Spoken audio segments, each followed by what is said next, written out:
On this episode of Ghost Hunters International, the team crosses the equator to investigate New Zealand's Larnac Castle. It was built by William Larnac. Unfortunately, William Larnac took his own life.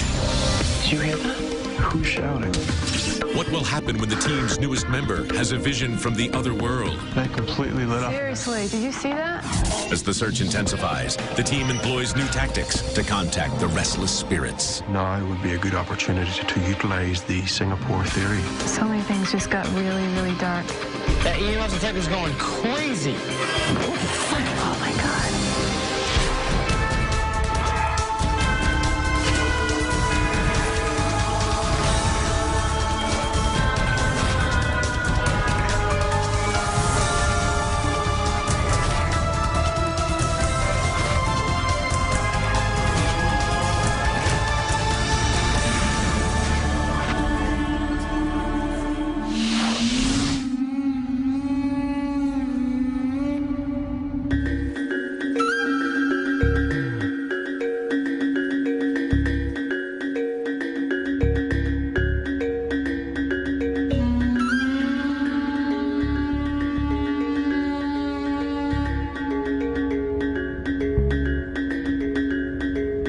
So what do you guys think? This is New Zealand. Unbelievable. Look at this view. Look at that. That is crazy. This is a beautiful country. I have to say, I think this is the nicest place we've been yet. As lead investigator, I follow the same protocols set out by Jason and Grant. Our goal is to disprove a haunting through scientific inquiry, debunking, exploring all the alternatives before we can say anything is paranormal in origin. Hey guys, I mean, isn't this the farthest we've traveled yet? Yeah, other side of the world. Andy Andrews is a seasoned TAPS investigator.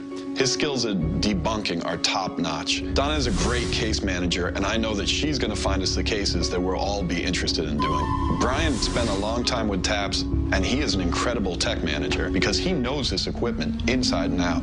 The great thing about Barry is he is really based in the scientific world, and that's the kind of thing we need to move forward in the paranormal field. And I'm especially thrilled that we've got Dustin with us. Dustin, welcome back, my friend. Thanks, brother. It's been a while since I've seen you, Dustin. It was, what, in Ireland? Was the last time that I've seen you? One of the best cases I've done, man. It was a pleasure.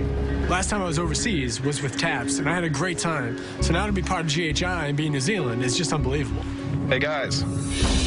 Donna's going to fill us in on the case for tonight. As you all know, we're going to the Larnac Castle. Larnac is New Zealand's only castle. This is a big place, guys. It's 43 rooms altogether, plus a ballroom. What are we looking for paranormal activity here? Was there a ghost running around? What do we got? One of the biggest ones is an apparition has been seen in the ballroom, the feeling of dread or feeling of being watched in other rooms, and interestingly enough, the movement of objects. Well, that sounds great. Looks like we got a lot of stories to take care of. All right, guys, we're just about there, so let's get in there and make it a good one. Sounds good, man. Let's do this up like we always do. Oh my God, guys. Oh my God, look at this. This should be fun, huh? I feel like I'm in a fairy tale.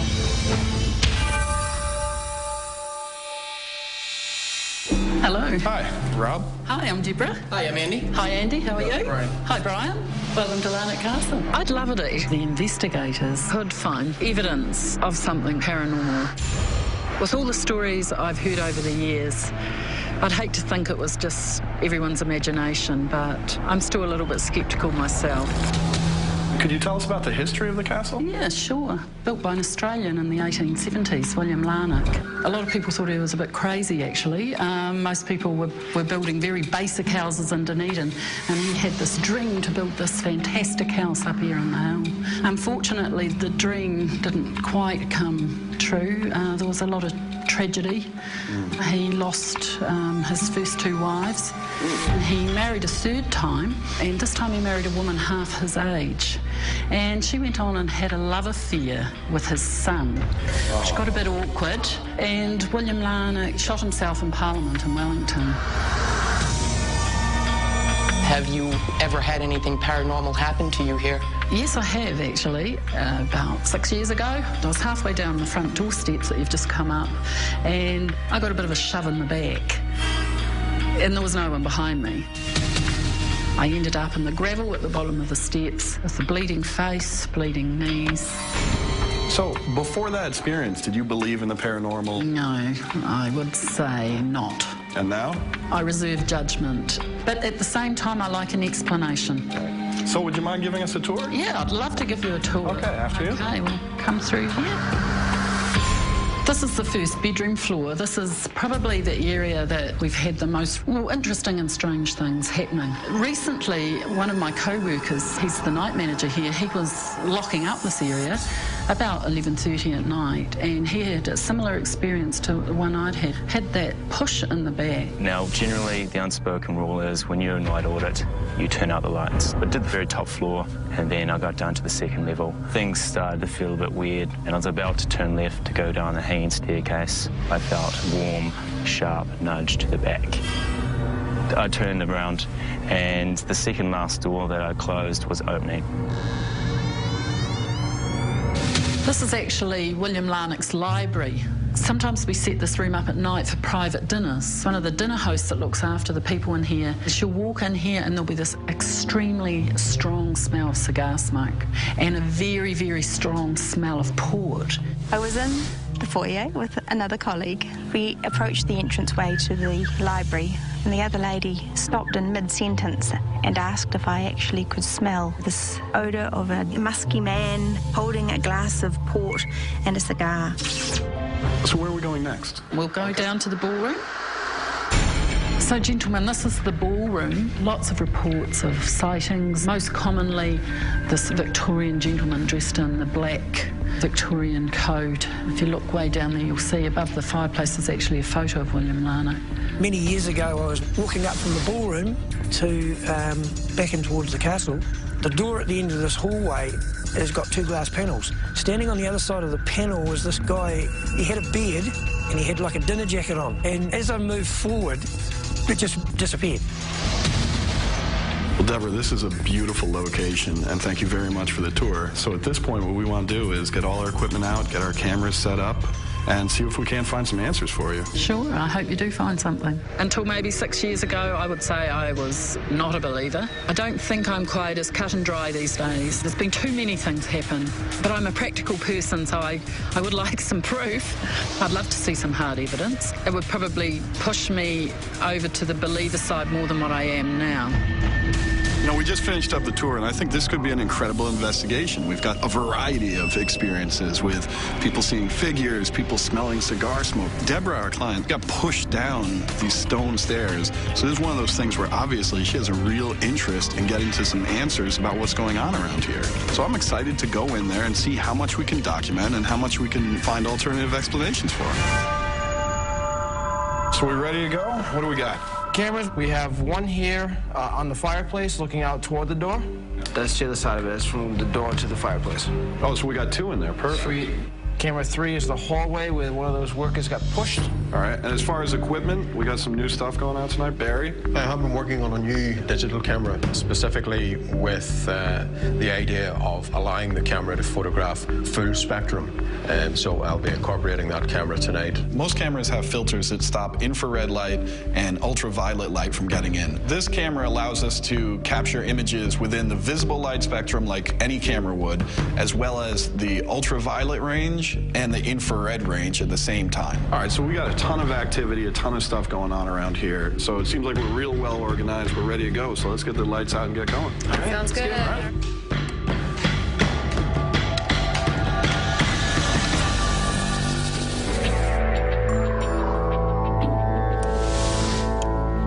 Rob and I had decided to head on up to the second floor and check out the landing. That's a hot spot as far as any kind of activity going on here. This is the location, you know, that we've got the shoving. Mm-hmm. And it's this also, to me, it's a central location. You've got the girl who would only go up to this doorway. Right, you get the creepy room there. Well, you've got the creepy room that something is coming out of this room and going down this direction. So there's a nice hub. All right, so you want to get the tripod set up? Sure, I can do that. I'm going to start recording now. EVP session, Andy and Rob, main stairwell, second floor. EVP stands for electronic voice phenomenon, and what that means is a noise or sound that we did not hear with our own ears at the time of the recording. Is the person who shoved one of the workers here present? Got a good shot of it. I'm good. Okay.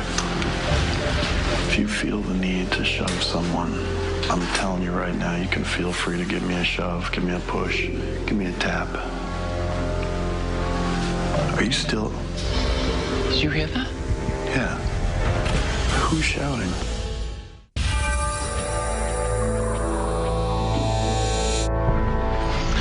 Got a good shot of it. I'm good.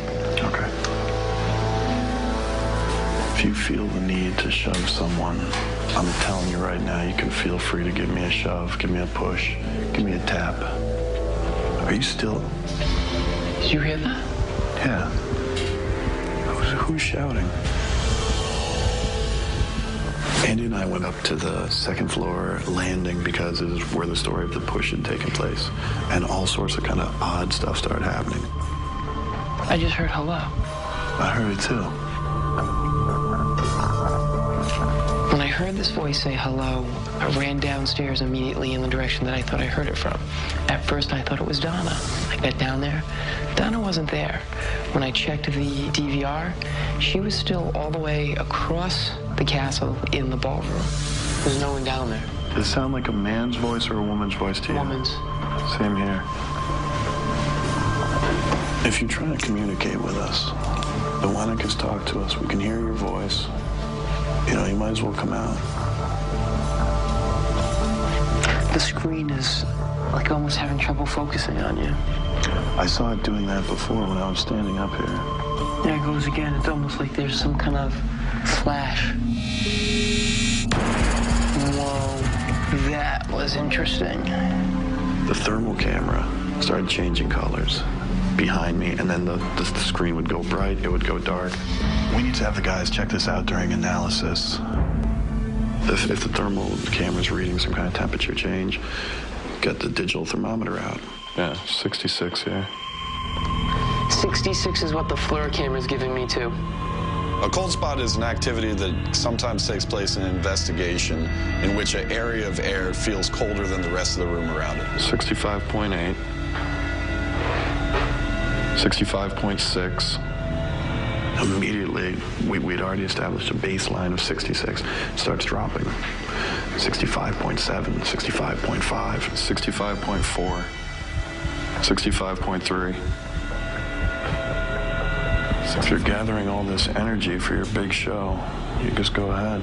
Some people believe that the spirit is drawing the heat from the air around it in the room, and that's what's leaving over this cold spot. 64.9. Jeez. To be honest with you, I was kind of waiting for the big payoff. 64.5, still dropping. 64.4. You know what? We might have documented a cold spot actually in the process of happening. Staying static now, 64.4. I'm back to my pink screen. From 66 to 64.4. That's just staying there. We've got voices, we've got sounds, we've got temperature changes, we've got things changing on the thermal camera. All of this going on at the same time. So right now, we gotta get some answers, and we gotta figure out what's going on around here. This is the ballroom. Supposedly people have seen a woman in a white dress and Victorian wardrobe. Right, supposedly dancing, right? Just tell me when you're ready to do some EVP work. Yeah, absolutely. Get started whenever you like. All right. Let me do the proper identification. I'm Donna, and this is Dustin.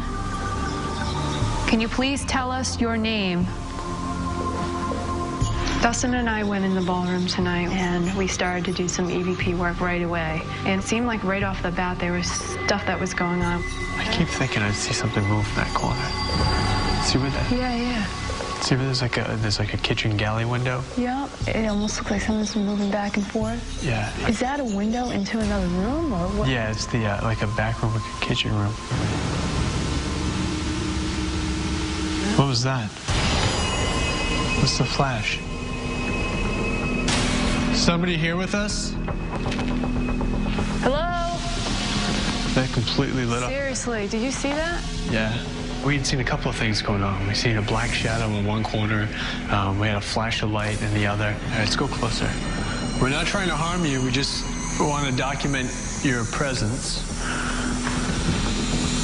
See, it looks like it just popped up and went back down. There's something going on over here. So many things just got really, really dark.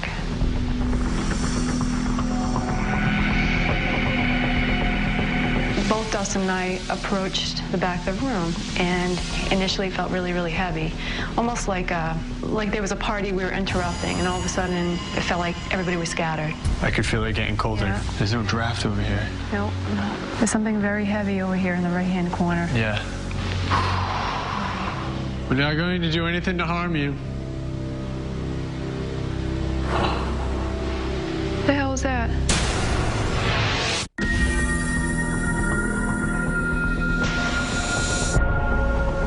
What was that? I could feel it getting colder. There's no draft over here. Nope. There's something very heavy over here in the right-hand corner. Yeah. We're not going to do anything to harm you.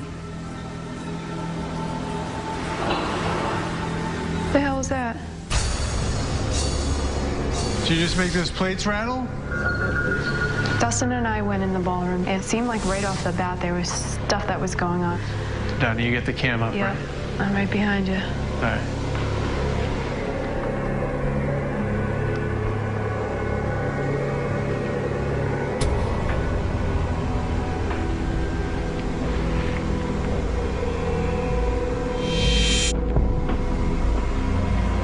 I heard you make something rattle. Sounded like a bunch of plates, which would be right here. We started hearing things rattling down in the corner. It sounded like plates. That's exactly what it sounded like. I mean, I have to jump real hard to make that happen. There was a stack of plates there, and you know, I tried jumping near it, and I couldn't recreate the sound as loud as it was and clear as it was. Katie, we're just gonna leave a little camera set up here, okay, honey? We're gonna back away. So we got some cameras on the plates, and we're gonna continue the investigation. We'll leave you to take care of the dishes there, all right?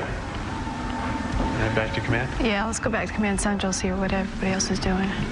Yeah, it's a good way to get started.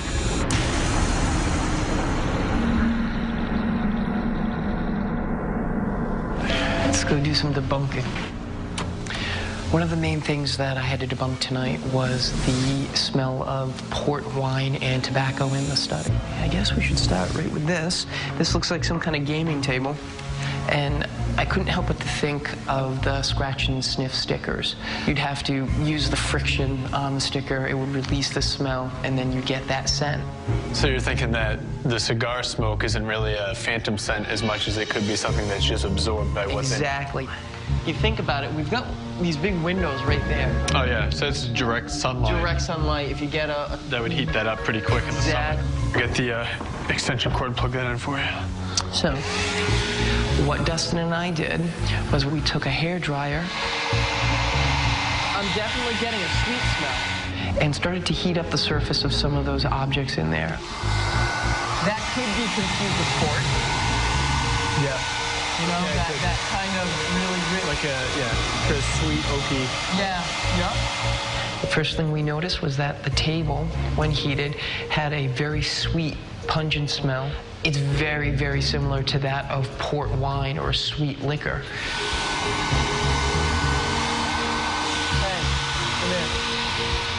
We then moved on to the chairs by the fireplace. Yeah, you can smell that. There you go. So that heated up the back of the chair, and that gave an actual tobacco smell. Chalk another one up to the debunker. Nice job, man. Thank you very much. We were told about the activity that is happening within the ballroom. I thought now would be a good opportunity to utilize the Singapore theory. I'm ready. The Singapore theory is a method used in the paranormal community in which we try and recreate an environment that the spirit might be from. In this case, we're going to play music from the 1800s to see if this sparks paranormal activity.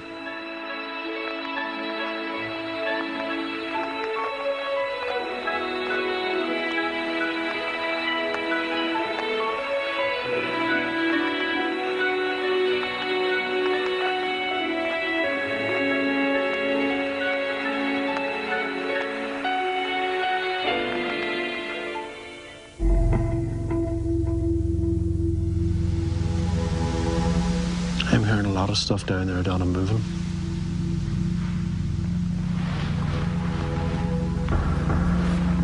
Were you able to hear the noise going on down there? I heard it all.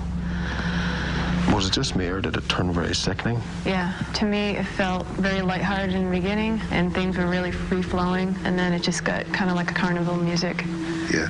Not in a good way, like from a really bad haunted house. Now the music stopped. The noise down at that end has stopped. What if we used another one to see what would happen? We had activity after playing the 19th century classical music, and we decided to play big band music from the 1940s. According to the Singapore theory, this may give us different results.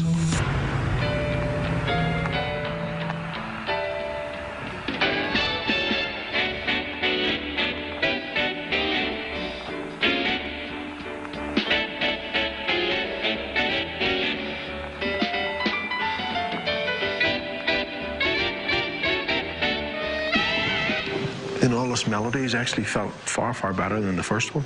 And we got no response from down there. I didn't hear anything down there. So why are we getting almost a negative response from the early one? Why that one?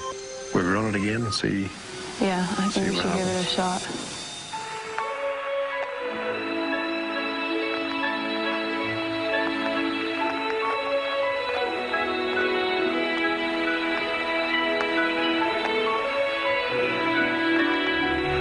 Do you hear that?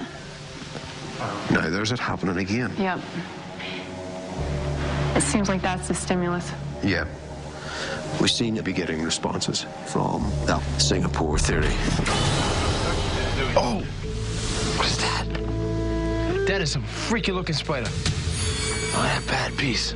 Oh my God, that's nasty. Me and Dustin went outside to try to debunk the whole Deborah being pushed off the front steps. Supposedly, she got around to about the 6th step, and she got pushed. She fell down these steps and busted up her face and her knees. So this step does have kind of like a lip to it. That's what I'm thinking, too, because she said the 6th step. Now, look, right here. Yeah, it's got a lip there, and it's got a lip here. Yeah. Now, if you're not paying attention, you'll be like, what? Ah! Yeah, because it kind of catches you. Yeah, it does. Yeah, because this one's smooth. The one before it's smooth. When we went up to that 6th step, there's a lip to it. And if you're going down the stairs and you're not really realizing what you're doing, it's easy to slip on that step. I really don't think it was paranormal that what Deborah experienced. I think she just took a digger. Yeah. Well, that's pretty cool. We might have just debunked that, dude. That's it, guy. You gotta work quick when it's freezing out. Seriously, I'm just looking for them damn spiders, too, because I don't want to get eaten.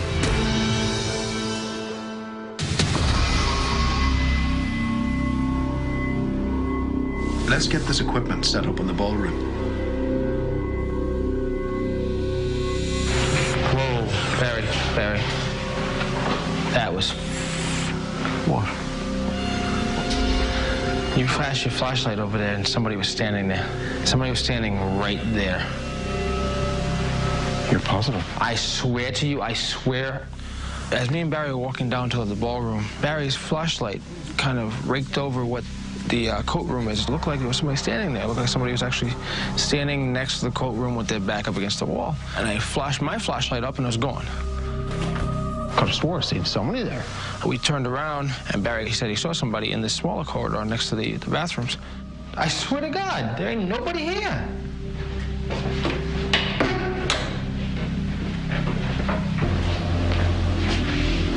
Nobody's gonna walk back here because you can't get out this way. Ain't nobody here, dude. Okay.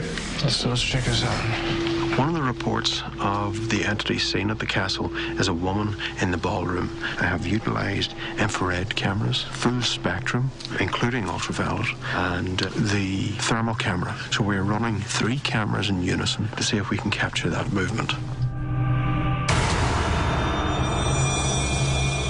This plate's just rattled. Yeah, I heard them. We heard some plates rattling when we were setting up the equipment in the ballroom, and I went over to where the mini DV camera is, looking at the plates. Whoa. That EMF detector's going crazy. It was going to 3, back down to 0, to 2, back down to 0, back to 3 again. I picked it up. I was bringing it out to the middle of the ballroom, and the middle of the ballroom was still spiking to 3. This whole place is charged, man. I walked right up the center of this place, and it was at 3 the whole time. Yeah. People have been having a lot of personal experiences there all night, seeing things and hearing things. So I'm going to investigate it further and see if we can come up with some kind of theory to it. Andy, I want to show you this. Show you what's going on. See, look. See it? Yep. All the way through. I'm thinking, Andy, that there's some kind of conduit running underneath the floorboards. That's what I'm wondering. Exactly what I'm wondering. Hold up, hold up. You hear that? There's movement down there. Kate? Mr. Lucknow? Are you here?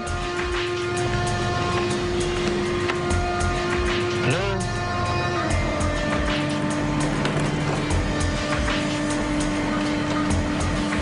I think I got your answer. I do see some wire.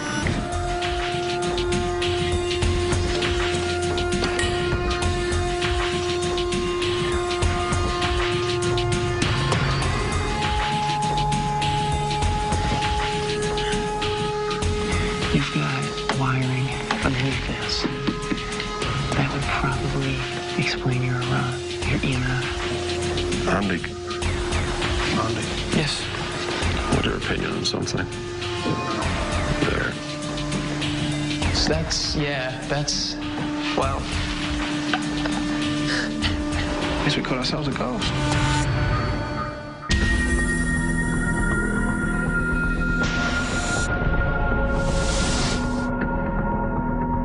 Andy.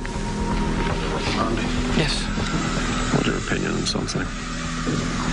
There. So that's, well. I guess we caught ourselves a ghost. Barry had taken a very interesting photo. One of the first things that you need to do is try to recreate it so that you can use an investigator standing in as a figure to get a better idea of where that figure might have been standing. Barry and Brian kind of moved me into the area that they needed me to be. You're in the right position. They took the photo, which then at that point gave us a working model of where this figure that we seem to have caught was standing. Could it be a reflection? There's no way. That's not glass. That's interesting. That's real interesting. All right, let's go down to Command Central. Yeah. Let's hope we get some answers.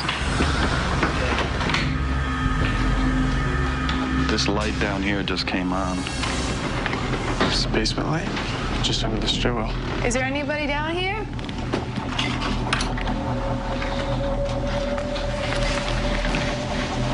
Careful, D. Cold down here.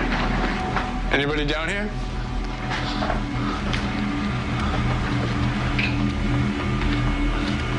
Hello, anybody here? Hello?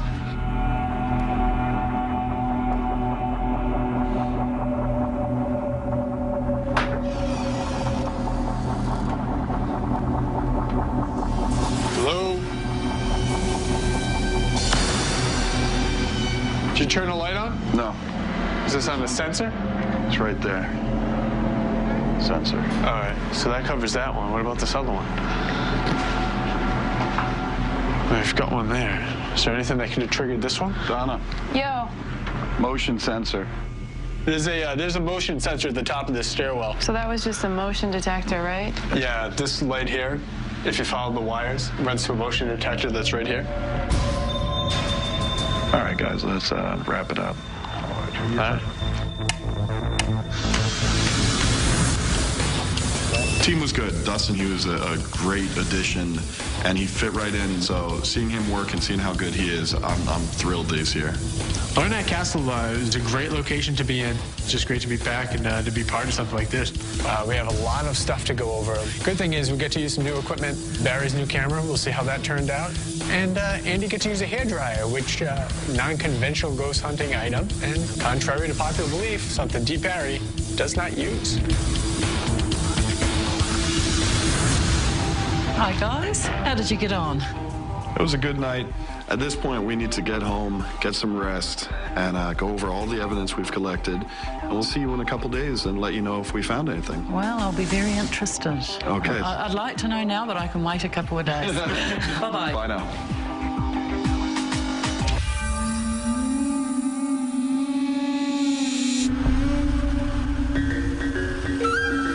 Today we're going to be reviewing the evidence for Larnach Castle. We had a lot of personal experiences last night. Full-body apparitions, shadows, plates rattling, rustling.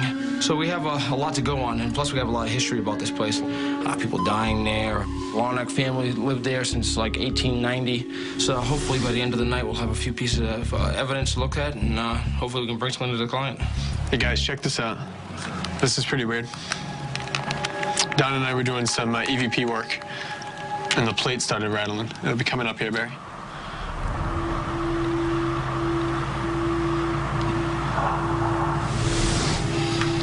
You hear it pretty clearly, eh? Yeah. I'll rewind it for you, Bri.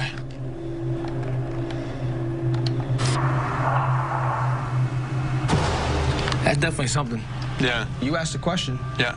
And then about 2 seconds later, you right. Right. Like it was gearing up to do something. Yeah. So that's pretty good. All right, okay. Check it out. So I think I'll move on to the photographs. Okay.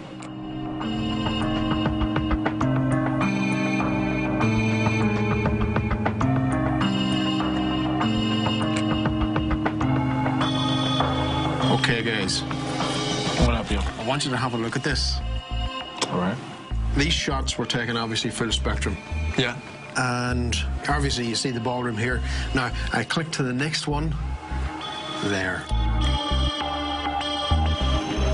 New camera's paying off, brother. Nice work, Irish.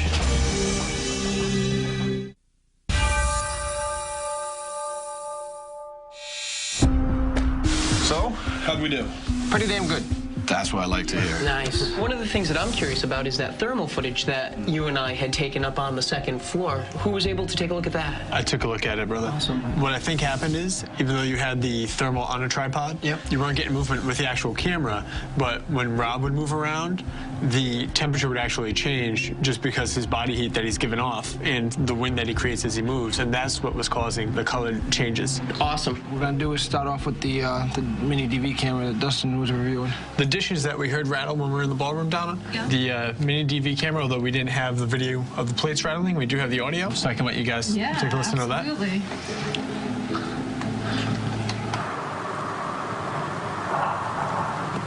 It's pretty clear, huh? God, that's cool. I'll rewind it for you there, Rob. You hear that? Yeah.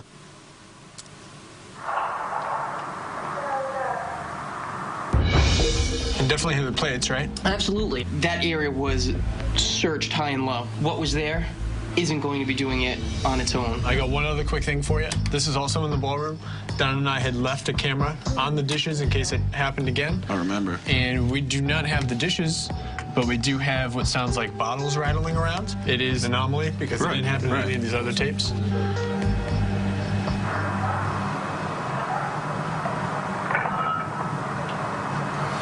Wow. I mean, it's pretty clear. Yeah? Yeah, absolutely. Wow. Yeah, it's pretty good, huh? That is cool.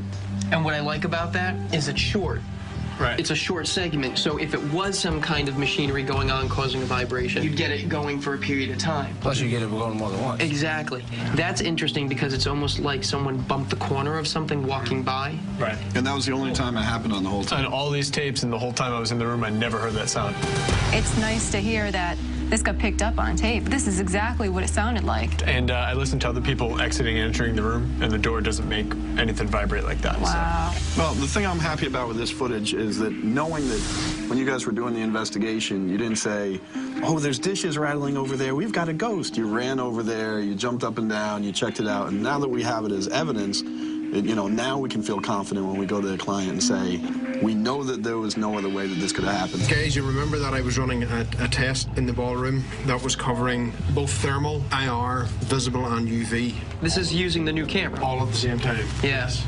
Now, what we did find is something has shown up. And we have cross-referenced that with the DVR system to make sure that there was no one there. And have a look for yourselves there.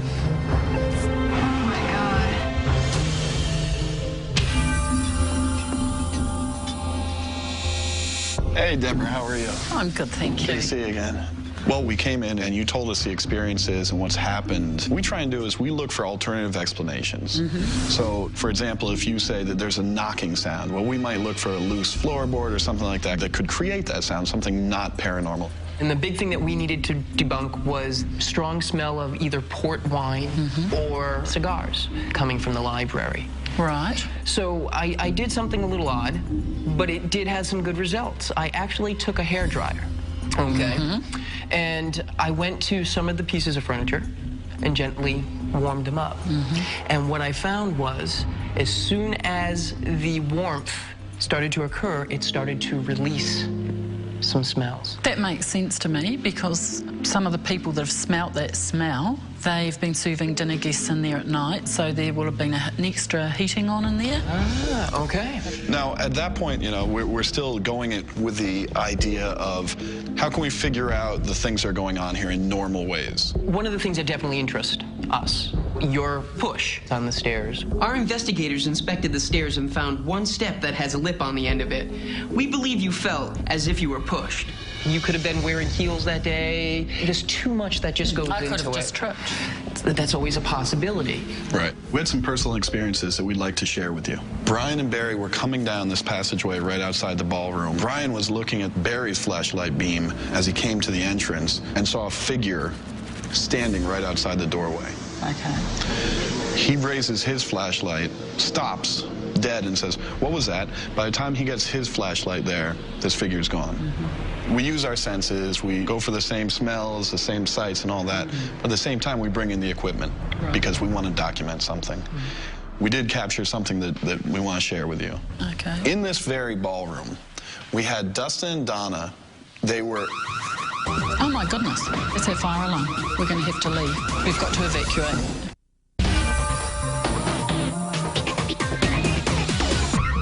Oh my goodness, it's our fire alarm. I'd like to say I'm surprised the fire alarm went off, but having been here many times when it's happened before and it's unexplained, maybe I shouldn't be surprised.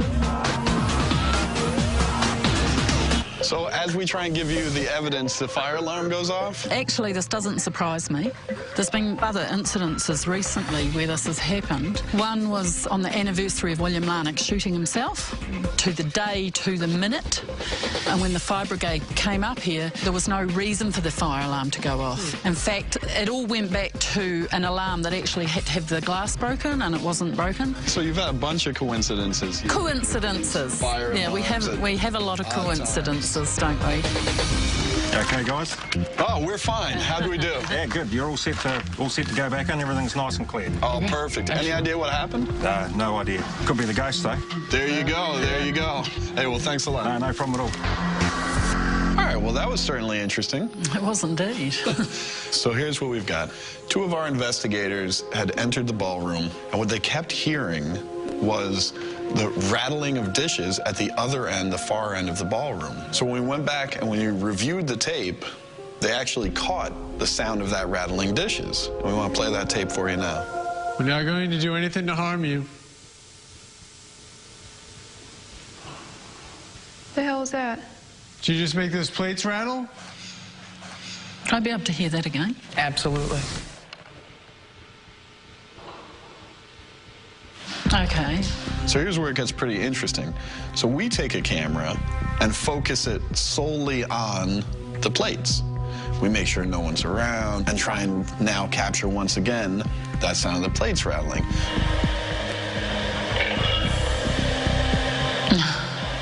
Do that again for you.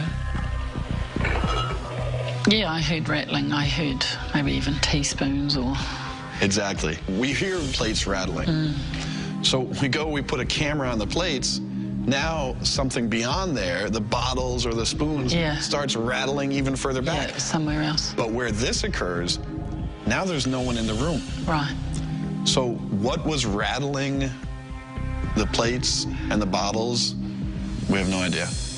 One of our investigators, Barry, who you met briefly, has been experimenting with a new camera that captures a full spectrum. It goes beyond visible light, or what we normally see, into IR and UV, ultraviolet. So it captures everything within that wide spectrum in the hopes that it's possible to capture spirit activity with that kind of photography. So first what we want to do is show you the footage that was captured with our DVR camera of him setting up and taking pictures of, obviously, the area we're in right now. So this is the edge of the stage, the corner of the stage. I and my cameraman are right here, right by the stage. Brian's in the back corner. Barry's taking the photo right there, and the hand comes down. At this point, we know where everyone is in this room. This is what the picture that Barry took looks like. There's Brian actually in that back corner. That's his backside. He's looking through.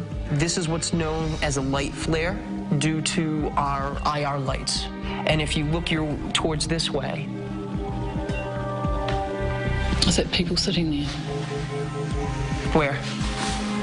What's that? I see someone looking at me directly, and I see the back of someone's head. And can you point out exactly where you see the... I've got someone looking at me here, and definitely a man's face. I see the same thing. I see a face here that's looking out almost towards the camera, and that's not a face of anyone who was with us or anyone that we saw standing in this room. Now here's a picture Barry took just before the one we just showed you. As you can see, there's no one in that area. I mean, when you see this, how does it make you feel? It's so real that it's just about unbelievable. Well, you were riding the fence before. I was riding the fence. Which side? Are you still sitting on the fence, or have you fallen one side or the other? I'm going to let myself go and actually feel that there's something happening here. I don't know what it is. It's there, isn't it? Yeah, it's pretty amazing. When you take a picture and know that there's no one standing there and check all your camera equipment, and we've got the face of a man staring back at us, that's not a coincidence. After verifying that there was no one standing by that fireplace with other pictures, I feel comfortable saying that we believe that this castle is haunted. This is a kind of location that has had a lot of emotion, had a lot of tumultuous things happen here. But I will say this, everyone felt perfectly comfortable here. Nothing captured in the evidence appears menacing or angry. No, I'd agree with that. Well, Deborah, we had a wonderful time here. We had a really good investigation. We're pretty happy with the results, and we hope that you are as well. I am, and thank you for being so professional. Thank you. Really appreciated that. If there's anything we can do in the future to help you out or answer any questions, we'd be happy to. Thank you. We've enjoyed having you here. Deborah, thanks so much. Thank you. I'm a little bit shaken by the evidence, actually.